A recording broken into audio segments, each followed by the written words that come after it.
Você sabe qual é o recurso mais importante para fazer um jogo de terror?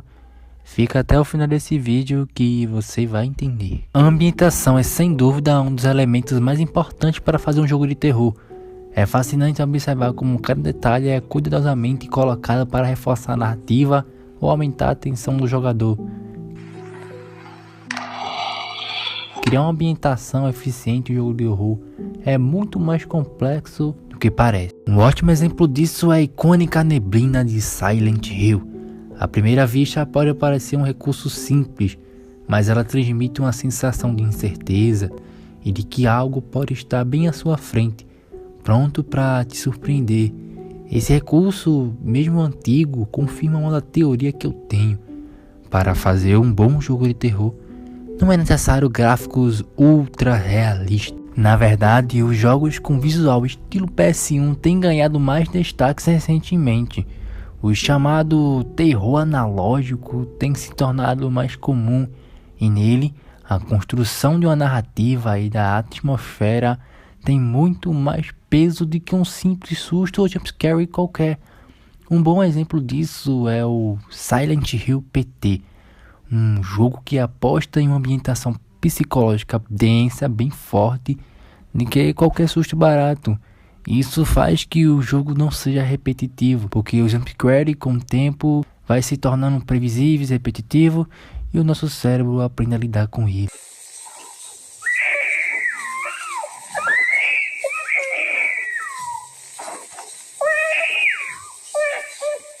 E outro exemplo que é fascinante é Inside, dos criadores de Limbo. Apesar de não ser um jogo de terror tradicional, ele utiliza de uma ambientação opressiva, silenciosa e cheia de significados para quem ama atenção. A ausência de diálogos e os ambientes frios e o som que é cuidadosamente trabalhado fazem você sentir que está sendo constantemente observado. O terror do desconhecido, do implícito. E isso é poderoso. O Resident Evil 4 também merece o destaque. Eu sei que é um jogo batido, mas vamos pensar muito além. A ambientação dele é profundamente cultural. A arquitetura das vilas, o castelo e a presença de constantes símbolos religiosos e rituais obscuros.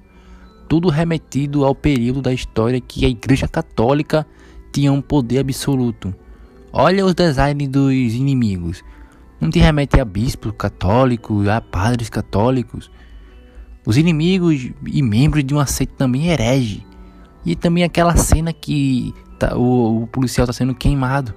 Remete a quando queimavam as bruxas. É um terror que não só depende de susto. Ele mexe com o nosso inconsciente coletivo pela essa forte presença cultural que ele tem. E outro recurso que é bastante importante são os sons que o jogo de terror faz.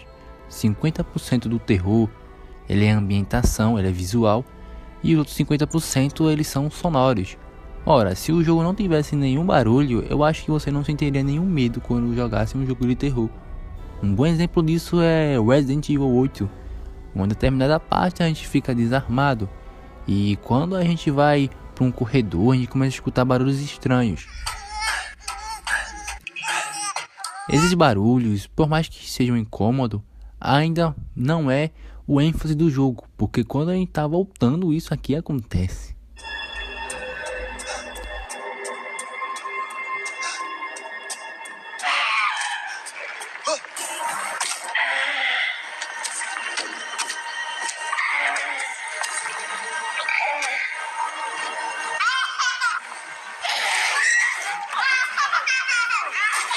Eu acho incrível como os desenvolvedores fizeram colocar essa criatura de uma forma sutil.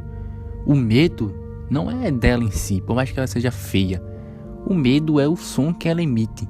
Eu acho que o som dá muito mais medo do que a criatura em si.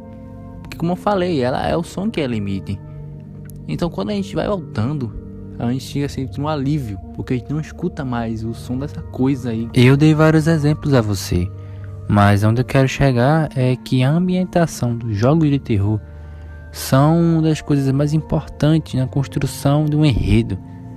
Ademais, se não tivesse a mesma, eu acho que os jogos de terror perderiam o propósito de dar medo, de ser assustado e te deixar estimado a continuar até o fim.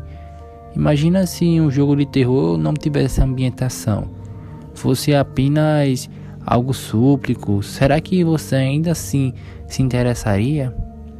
Eu posso te dar 1000 exemplos de jogos de terror. Eu posso até fazer um jogo de terror e mostrar a você a construção. Só que onde eu quero chegar é justamente isso, a ambientação. Então quando você jogar um jogo de terror, se lembra de ver a ambientação. E se lembra de ver se a ambientação é convivente com o que você está vendo nesse vídeo agora. Eu te disse jogos que mexem com cultura, jogos que mexem com som. E é isso aí que eu quero falar.